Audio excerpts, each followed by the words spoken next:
ਇਹ ਤਾਂ ਬਿਲਕੁਲ ਰਹਿائشੀ ਏਰੀਆ ਜਿਹੜੀ ਮੋਹਰੇ ਕਲੋਨੀ ਬਣੀ ਹੋਈ ਆ ਉਹ ਤੋਂ 100 ਫੁੱਟ ਦੀ ਦੂਰੀ ਦੇ ਉੱਤੇ ਜਿਹੜਾ ਪਲਾਂਟ ਆ ਉਹ ਲਾਇਆ ਜਾ ਰਿਹਾ, ਜਿਹੜਾ ਕਿ ਸਰਾਸਰੀ ਗਲਤ ਆ। ਪਹਿਲਾਂ ਤਾਂ ਜਿਨ੍ਹਾਂ ਨੇ NOC ਦਿੱਤੀ ਆ ਉਹਨਾਂ ਦੇ ਪਰਚਾ ਦਰਜ ਹੋਣਾ ਚਾਹੀਦਾ। ਸਾਰਾ ਗਿੱਲਾ ਕੂੜਾ, ਗੋਬਰ, ਲੈਟਰਿਨ ਵਾਲੇ ਟੈਂਕਰ ਆ ਉਹ ਸਾਰੇ ਇੱਥੇ ਆਉਣੇ ਆ। ਮਤਲਬ ਇਹ ਜਿੰਨਾ ਗੰਦਮੰਦ ਗੰਦੀਆਂ ਗਲੀਆਂ ਸੜੀਆਂ ਸਬਜ਼ੀਆਂ ਕਿ ਮਾਲਵੇ ਚੋਂ ਕੈਂਸਰ ਟ੍ਰੇਨ ਰਾਜਸਥਾਨ ਨੂੰ ਜਾਂਦੀ ਆ, ਕਿ ਆਉਣ ਵਾਲੇ ਸਮੇਂ ਦੇ ਵਿੱਚ ਦੁਆਬੇ ਤੋਂ ਵੀ ਜਿਹੜੀ ਆ ਕੈਂਸਰ ਟ੍ਰੇਨ ਉੱਧਰ ਨੂੰ ਨਾ ਜਾਵੇ। ਉਹ ਅਸੀਂ ਹਾਲਾਤ ਕਦੇ ਵੀ ਇੱਥੇ ਭੋਗਪੁਰ ਇਲਾਕੇ ਦੇ ਕਿ ਪੂਰੇ ਦੁਆਬੇ ਦੇ ਨਹੀਂ ਬਣ ਦੇਵਾਂਗੇ। ਔਰ ਇਹੋ ਜਿਹੇ ਫੈਕਟਰੀਆਂ ਪੰਜਾਬ 'ਚ ਲਾਈਆਂ ਜਾਣ, ਪਰ ਖੇਤੀ ਪ੍ਰਧਾਨ ਸੂਬਾ ਹੋਣ ਕਰਕੇ ਖੇਤੀ ਨਾਲ ਪ੍ਰੋਸੈਸਿੰਗ ਵਾਲੀਆਂ ਜਿਹੜੀਆਂ ਫੈਕਟਰੀਆਂ ਉਹਨਾਂ ਨੂੰ ਲਾਇਆ ਜਾਵੇ। ਜਿਹੜੀ ਆਲੂਆਂ ਨੂੰ ਪ੍ਰੋਸੈਸ ਕਰਨ ਵਾਲੀਆਂ ਫੈਕਟਰੀਆਂ ਲਾਉਣ, ਟਮਾਟਰ ਨੂੰ ਲਾਉਣ, ਗਾਜਰਾਂ ਨੂੰ ਲਾਉਣ, ਇੱਦਾਂ ਹਰੇਕ ਚੀਜ਼ ਨੂੰ ਪ੍ਰੋਸੈਸ ਕਰਨ, ਖੇਤੀ ਨਾਲ ਸੰਬੰਧਿਤ ਲਾਉਣ। ਅੱਜ ਬੜੀ ਇੱਕ ਮੈਂ ਕਹਿੰਦਾ ਤਰਸਗਰੀ ਵਾਲੀ ਗੱਲ ਆ ਕਿ ਸਾਡੇ 23 ਜ਼ਿਲ੍ਹੇ ਪੰਜਾਬ ਦੇ, ਮੈਨੂੰ ਮੈਂ ਰਿਹਾ ਵੀ 3 DC ਵੀ ਸਾਡੇ ਪੰਜਾਬੀ ਨੇ ਔਰ 3 SSP ਪੰਜਾਬੀ ਮਸੀਂ ਹੋਣਗੇ। ਬੜੇ ਦੁੱਖ ਦੀ ਗੱਲ ਹੈ ਇਸ ਗੱਲ ਦੀ।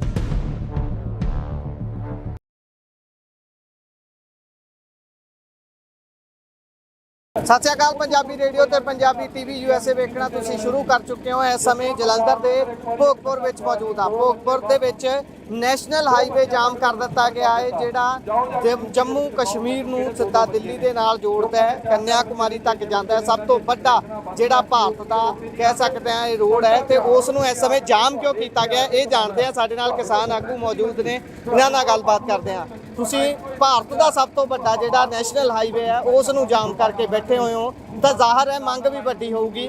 ਕੀ ਮੰਗ ਹੈ? ਕਿਉਂ ਇਸ ਤਰੀਕੇ ਨਾਲ ਇੰਨੀ ਕੜਕ ਦੀ ਧੁੱਪ ਦੇ ਵਿੱਚ ਤੁਹਾਨੂੰ ਧੁੱਪੇ ਬਹਿਣਾ ਪੈ ਰਿਹਾ? ਦੇਖੋ ਗੱਲ ਇਸ ਲਈ ਇਹ ਆ ਕਿ CNG ਬਾਇਓਗੈਸ ਪਲਾਂਟ ਜਿਹੜਾ ਆ ਇੱਥੇ ਭੋਗਪੁਰ ਦੇ ਵਿੱਚ 2 ਪਲਾਂਟ ਆਏ, ਇੱਕ ਧੰਦਾਲਾ ਗੁਰੂ ਦੇ ਵਿੱਚ ਲਾਉਣ ਲੱਗੇ, ਇੱਕ ਸ਼ੂਗਰ ਮਿਲ ਦੇ ਵਿੱਚ।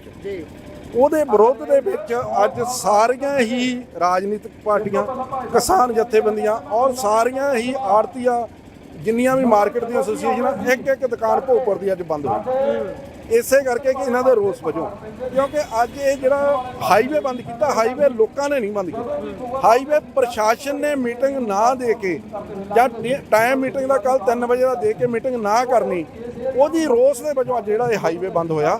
ਜੇਕਰ ਪ੍ਰਸ਼ਾਸਨ ਕੱਲ ਮੀਟਿੰਗ ਕਰ ਲੈਂਦਾ, ਕੋਈ ਬੈਠ ਕੇ ਹੱਲ ਹੋ ਜਾਂਦਾ, ਤੇ ਸ਼ਾਇਦ ਅੱਜ ਲੋਕ ਜਿਹੜੇ ਆ ਹਾਈਵੇ ਦੇ ਉੱਤੇ ਨਾ ਆਉਂਦੇ। ਜੀ, ਸੋ ਸਮੱਸਿਆ ਕੀ ਹੈ ਉਸ ਪਲਾਂਟ ਤੋਂ? ਜਿਹੜੇ 2 ਪਲਾਂਟ ਤੁਸੀਂ ਦੱਸੇ ਨੇ ਜਲੰਧਰ ਸ਼ਹਿਰ ਦੇ ਵਿੱਚ ਜਾਂ ਭੋਗਪੁਰ ਦੇ ਵਿੱਚ ਲੱਗਣੇ ਨੇ, ਇਸ ਤੋਂ ਲੋਕਾਂ ਨੂੰ, ਆਮ ਲੋਕਾਂ ਨੂੰ ਸਮੱਸਿਆ ਕੀ ਹੈ? ਦੇਖੋ ਇਹ ਪਲਾਂਟ ਜਿਹੜੇ ਆਏ ਆ ਨਾ, ਆਏ ਇਸ ਕਰਕੇ ਆ ਕਿ ਇਹਨਾਂ ਨੂੰ ਪਿੱਛੇ ਸਮੇਂ ਦੇ ਵਿੱਚ ਪਰਾਲੀ ਦਾ ਬਹੁਤ ਵੱਡਾ ਇੱਕ ਇਸ਼ੂ ਸੀ ਪੰਜਾਬ ਦੇ ਵਿੱਚ, ਪਰਾਲੀ ਨੂੰ ਅੱਗ ਤੋਂ ਰੋਣਾ। ਸਰਕਾਰ ਨੇ ਇੱਕ ਸਕੀਮ ਬਣਾ ਕੇ ਭੇਜੀ ਆ ਕਿ CNG ਪਰਾਲੀ ਦੇ ਉੱਤੋਂ ਪੈਦਾ ਕਰਨੀ। ਉਹਦੇ ਸੰਬੰਧ ਵਿੱਚ ਇਹ ਲਗਭਗ 50-48 ਸਾਰੇ ਪੰਜਾਬ 'ਚ ਪਲਾਂਟ ਲਾਏ, ਪਰ ਉਹ ਲੇਕਿਨ ਲਾ ਕੇ ਪਰਾਲੀ ਦੇ ਨਾਂ ਤੇ 80% ਸਬਸਿਡੀ ਲੈ ਕੇ ਇਹਨਾਂ ਪਲਾਂਟਾਂ ਦੇ ਵਿੱਚ ਸ਼ਹਿਰਾਂ ਦਾ ਕੂੜਾ, ਔਰ ਦੇਖਿਆ ਹੋਣਾ ਤੁਸੀਂ, ਹੁਣ ਕੂੜੇ ਅਲੱਗ-ਅਲੱਗ ਹੁੰਦੇ, ਪਲਾਸਟਿਕ ਕੂੜਾ ਅਲੱਗ ਹੁੰਦਾ, ਗਿੱਲਾ ਸੁੱਕਾ ਗਿੱਲਾ ਅਲੱਗ ਹੁੰਦਾ, ਸਾਰਾ ਗਿੱਲਾ ਕੂੜਾ, ਗੋਬਰ, ਜਿੰਨਾ ਉਹ ਲੈਟਰਿਨ ਵਾਲੇ ਲੱਗੇ ਹੋ ਜਿਹੜੇ ਆਪਣੇ ਟੈਂਕਰ ਆ ਉਹ ਸਾਰੇ ਇੱਥੇ ਆਉਣੇ ਆ। ਮਤਲਬ ਇਹ ਜਿੰਨਾ ਗੰਦਮੰਦ ਗੰਦੀਆਂ ਗਲੀਆਂ ਸੜੀਆਂ ਸਬਜ਼ੀਆਂ ਔਰ ਪਸ਼ੂਆਂ ਦਾ ਗੋਬਰ, ਇਹ ਚੀਜ਼ਾਂ ਸਾਰੀਆਂ ਲਿਆ ਕੇ ਇਹਨਾਂ ਦੇ ਉੱਤੋਂ ਗੈਸ ਤਿਆਰ ਕਰਨੀ ਆ, ਜਿਹੜੀ ਕਿ ਦੇਖੋ ਇਹ ਘੱਟੋ ਘੱਟ ਸਿਟੀ ਤੋਂ 35-40 ਕਿਲੋਮੀਟਰ ਦੂਰ ਲੱਗਣਾ ਚਾਹੀਦਾ। ਠੀਕ ਹੈ, ਲੱਗ ਜਾਵੇ ਪਰ ਸਿਟੀ ਤੋਂ ਬਾਹਰ ਲੱਗੇ। ਸਿਟੀ ਤੋਂ 35-40 ਕਿਲੋਮੀਟਰ ਦੂਰ ਲੱਗਣਾ ਚਾਹੀਦਾ। ਇਹ ਤਾਂ ਬਿਲਕੁਲ ਰਹਿائشੀ ਏਰੀਆ ਜਿਹੜੀ ਮੋਹਰੇ ਕਲੋਨੀ ਬਣੀ ਹੋਈ ਆ ਉਹ ਤੋਂ 100 ਫੁੱਟ ਦੀ ਦੂਰੀ ਦੇ ਉੱਤੇ ਜਿਹੜਾ ਪਲਾਂਟ ਆ ਉਹ ਲਾਇਆ ਜਾ ਰਿਹਾ, ਜਿਹੜਾ ਕਿ ਸਰਾਸਰੀ ਗਲਤ ਆ। ਪਹਿਲਾਂ ਤਾਂ ਜਿਨ੍ਹਾਂ ਨੇ NOC ਦਿੱਤੀ ਆ ਉਹਨਾਂ ਦੇ ਪਰਚਾ ਦਰਜ ਹੋਣਾ ਚਾਹੀਦਾ। ਜਿਸ ਵੀ ਬੰਦੇ ਨੇ ਇਹਦਾ MOU ਸਾਈਨ ਕੀਤਾ ਉਹਨਾਂ ਦੇ ਉੱਤੇ ਵੀ ਪਰਚਾ ਦਰਜ ਹੋਣਾ ਚਾਹੀਦਾ। ਉਹ ਬਿਲਕੁਲ ਦੇਖੋ ਭੋਗਪੁਰ ਦੇ ਲੋਕਾਂ ਦੇ ਨਾਲ ਜਾਂ ਸਾਡੇ ਬੱਚਿਆਂ ਨਾਲ ਖਿਲਵਾੜ ਕਰਨਾ। ਦੇਖੋ ਸਾਡਾ ਇੱਕ ਗੱਲ ਆ ਕਿ ਸਾਡੇ ਬਜ਼ੁਰਗ ਸਾਨੂੰ ਬਹੁਤ ਵਧੀਆ ਹਵਾ ਪਾਣੀ ਦੇ ਕੇ ਗਏ ਸੀ, 10 ਫੁੱਟ ਤੇ ਪਾਣੀ। ਅਸੀਂ ਅੱਜ 250 ਫੁੱਟ ਤੇ ਪਾਣੀ ਤਾਂ ਲੈ ਗਏ, ਪਰ ਅਸੀਂ ਆਪਣੇ ਬੱਚਿਆਂ ਨੂੰ ਪਾਣੀ ਤਾਂ ਸਾਫ਼ ਸੁਥਰਾ ਦੇ ਜਾਈਏ, ਅਸੀਂ ਉਹ ਵੀ ਜ਼ਹਿਰ ਨਾ ਦੇ ਕੇ ਜਾਈਏ। ਇਹ ਸਾਡਾ ਇੱਕ ਜ਼ਿੰਮੇਵਾਰ ਹੈ ਕਿ ਅਸੀਂ ਫਰਜ਼ ਨਿਭਾਉਂਦੇ ਹਾਂ, ਉਹ ਫਰਜ਼ ਨਿਭਾਇਆ ਜਾ ਰਿਹਾ। ਉਹਦੇ ਕਰਕੇ ਅੱਜ ਸਾਰਾ ਸ਼ਹਿਰ ਜਿਹੜਾ ਆ, ਦੇਖੋ ਸਭ ਤੋਂ ਔਖਾ ਦੁਕਾਨਦਾਰ ਨੂੰ ਐਜੀਟੇਸ਼ਨ ਕਰਨੀ ਹੁੰਦੀ ਹੈ ਤੇ ਆਪਣੀ ਦੁਕਾਨ ਬੰਦ ਕਰ ਰਹੇ। ਅੱਜ ਸਾਰੇ ਭੋਗਪੁਰ ਦੀ ਇੱਕ ਦੁਕਾਨ ਬੰਦ ਆ, ਔਰ ਸਾਰੇ ਵੀਰ ਆਣ ਕੇ ਇੱਥੇ ਧਰਨੇ ਤੇ ਬੈਠੇ ਆ, ਕਿਉਂਕਿ ਉਹਨਾਂ ਨੂੰ ਆਪਣੇ ਬੱਚਿਆਂ ਦੀ ਹੋਣ ਦਾ ਮਸਲਾ ਜਿਹੜਾ ਉਹ ਪੈਦਾ ਹੋਇਆ ਆ। ਉਹ ਕਹਿੰਦੇ ਜੇ ਸਾਡੇ ਬੱਚੇ ਨਾ ਰਹੇ ਤੇ ਫਿਰ ਸਾਡਾ ਕੁਝ ਵੀ ਨਹੀਂ ਰਿਹਾ। ਅਸੀਂ ਨਹੀਂ ਚਾਹੁੰਦੇ ਕਿ ਮਾਲਵੇ ਚੋਂ ਕੈਂਸਰ ਟ੍ਰੇਨ ਰਾਜਸਥਾਨ ਨੂੰ ਜਾਂਦੀ ਆ, ਕਿ ਆਉਣ ਵਾਲੇ ਸਮੇਂ ਦੇ ਵਿੱਚ ਦੁਆਬੇ ਤੋਂ ਵੀ ਜਿਹੜੀ ਆ ਕੈਂਸਰ ਟ੍ਰੇਨ ਉੱਧਰ ਨੂੰ ਨਾ ਜਾਵੇ। ਉਹ ਅਸੀਂ ਹਾਲਾਤ ਕਦੇ ਵੀ ਇੱਥੇ ਭੋਗਪੁਰ ਇਲਾਕੇ ਦੇ ਕਿ ਪੂਰੇ ਦੁਆਬੇ ਦੇ ਨਹੀਂ ਬਣ ਦੇਵਾਂਗੇ, ਔਰ ਇਹੋ ਜਿਹੇ ਪ੍ਰੋਜੈਕਟ ਜਿਹੜੇ ਉਹ ਬਿਲਕੁਲ ਨਹੀਂ ਲੱਗਣ ਦੇਵਾਂਗੇ। ਇਹਨਾਂ ਦੇ ਡਟ ਕੇ ਬਹੁਤ ਪ੍ਰੋਟੈਸਟ ਕਰਾਂਗੇ। ਔਰ ਤੁਹਾਡੇ ਮਾਧਿਅਮ ਰਾਹੀਂ ਸਰਕਾਰ ਨੂੰ ਅਪੀਲ ਕਰਦੇ ਹਾਂ, ਸੀਐਮ ਭਗਵੰਤ ਮਾਨ ਜੀ ਨੂੰ ਅਪੀਲ ਕਰਦੇ ਹਾਂ ਕਿ ਇਮੀਡੀਏਟਲੀ ਇਹ ਜਿਹੜੇ MOU ਆ ਇਹਨਾਂ ਨੂੰ ਕੈਂਸਲ ਕੀਤਾ ਜਾਵੇ, ਤਾਂ ਜੋ ਲੋਕ ਜਿਹੜੇ ਆ ਆਪੋ ਆਪਣੇ ਕੰਮਾਂ ਦੇ ਉੱਤੇ ਵਿਅਸਤ ਰਹਿਣ ਔਰ ਇਹੋ ਜਿਹਾ ਨਾ ਗੰਦਾ ਕੰਮ ਕੀਤਾ ਜਾਵੇ। ਜੇਕਰ ਕੋਈ ਇੱਥੇ ਜੇ ਫੈਕਟਰੀ ਲਾਉਣੀ ਵੀ ਆ, ਅਸੀਂ ਮੰਨਦੇ ਹਾਂ ਕਿ ਫੈਕਟਰੀ ਲਾਉਣੀ ਚਾਹੀਦੀ ਆ, ਪਰ ਉਹ ਇਹੋ ਜਿਹਾ ਏਰੀਆ ਸਿਲੈਕਸ਼ਨ ਕੀਤਾ ਜਾਵੇ, ਜਿਵੇਂ ਰਾਜਪੁਰੇ ਦੇ ਕੋਲ ਲਗਭਗ 1000 ਏਕੜ ਅਕਵਾਇਰ ਕੀਤਾ ਹੋਇਆ, ਉਹ 'ਚੋਂ ਅਜੇ ਤਾਂ ਸਿਰਫ 80 ਏਕੜ 90 ਏਕੜ 'ਚ ਇੰਡਸਟਰੀ ਲਾਈ। ਇੱਦਾਂ ਦੀ ਜਗ੍ਹਾ ਕੋਈ ਜਿਹੜੀ ਬੇਅਬਾਰ ਜਗ੍ਹਾ ਪਈ ਜਿਹਦੇ ਲਾਗੇ ਪਿੰਡ ਦੀ, ਉੱਦਾਂ ਦੀ ਜਗ੍ਹਾ ਦੇ ਉੱਤੇ ਫੈਕਟਰੀਆਂ ਇਹੋ ਜਿਹੀਆਂ ਲਾਈਆਂ ਜਾਣ। ਫੈਕਟਰੀਆਂ ਪੰਜਾਬ 'ਚ ਲਾਈਆਂ ਜਾਣ, ਪਰ ਖੇਤੀ ਪ੍ਰਧਾਨ ਸੂਬਾ ਹੋਣ ਕਰਕੇ ਖੇਤੀ ਨਾਲ ਪ੍ਰੋਸੈਸਿੰਗ ਵਾਲੀਆਂ ਜਿਹੜੀਆਂ ਫੈਕਟਰੀਆਂ ਉਹਨਾਂ ਨੂੰ ਲਾਇਆ ਜਾਵੇ। ਜਿਹੜੀ ਜਿੱਦਾਂ ਹੁਣ ਝੋਨੇ ਤੋਂ ਸੈਲਰ ਲਾਏ 20-25 ਇਹਨਾਂ ਨੇ, ਅਸੀਂ ਕਿਤੇ ਵਿਰੋਧ ਨਹੀਂ ਕੀਤਾ।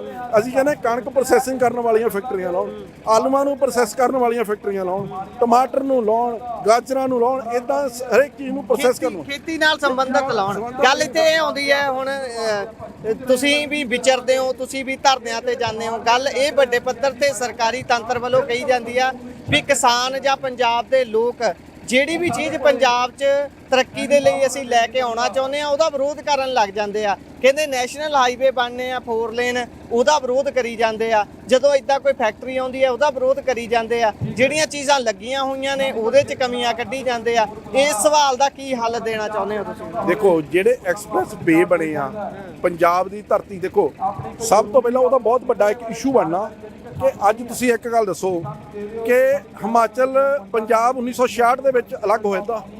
1966 ਦਾ ਐਕਟ ਬਣਿਆ, ਉਹਦੇ ਤੇ ਸਾਡੇ ਪਾਣੀਆਂ ਦਾ ਡਾਕਾ ਪਿਆ, ਠੀਕ ਹੈ। 1966 ਤੋਂ ਲੈ ਕੇ ਅੱਜ ਤੱਕ ਤਕਰੀਬਨ 52-53 ਸਾਲ ਹੋ ਗਏ।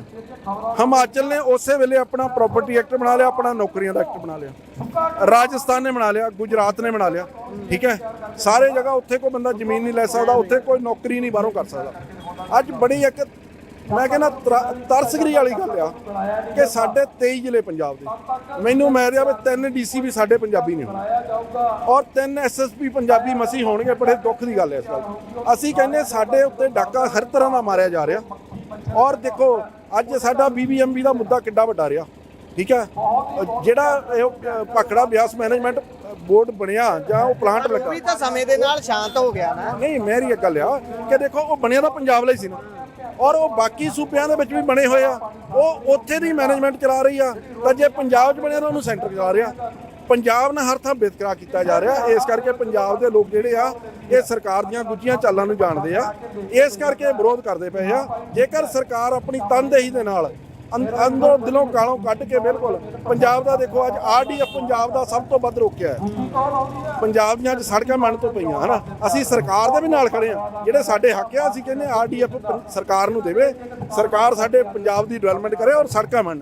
ਦੇਖੋ ਹਰ ਥਾਂ ਸਾਡੇ ਨਾਲ ਜਿਹੜਾ ਸੈਂਟਰ ਗਵਰਨਮੈਂਟ ਵਿਤਕਰਾ ਕਰ ਰਿਹਾ ਪੰਜਾਬ ਨਾਲ, ਉਹ ਜਿਹੜਾ ਉਹ ਠੀਕ ਨਹੀਂ। ਜੀ ਬਹੁਤ ਬਹੁਤ ਧੰਨਵਾਦ। ਸੋ ਇਸ ਤਰ੍ਹਾਂ ਸਾਡੇ ਨਾਲ ਕਿਸਾਨ ਆਗੂ ਜਿਨ੍ਹਾਂ ਨੇ ਚਾਨਣਾ ਪਾਇਆ ਕਿ ਕਿਸ ਤਰੀਕੇ ਦੇ ਨਾਲ ਇੱਥੇ 2 ਬਾਇਓਗੈਸ ਪਲਾਂਟ ਲੱਗਣ ਜਾ ਰਹੇ ਹੈ, ਜਿਸ ਦੇ ਵਿੱਚ ਇਹ ਸਾਰਾ ਕੁਝ ਹੋਣਾ ਹੈ ਤੇ ਉਸੇ ਨੂੰ ਲੈ ਕੇ ਇਹਨਾਂ ਦੇ ਵੱਲੋਂ ਮੰਗ ਰੱਖਦਿਆਂ ਹੋਇਆਂ ਇਹ ਸੰਘਰਸ਼ ਕੀਤਾ ਜਾ ਰਿਹਾ। ਜੁੜੇ ਰਹੋ Punjabi radio, Punjabi TV USA ਨਾਲ। ਧੰਨਵਾਦ।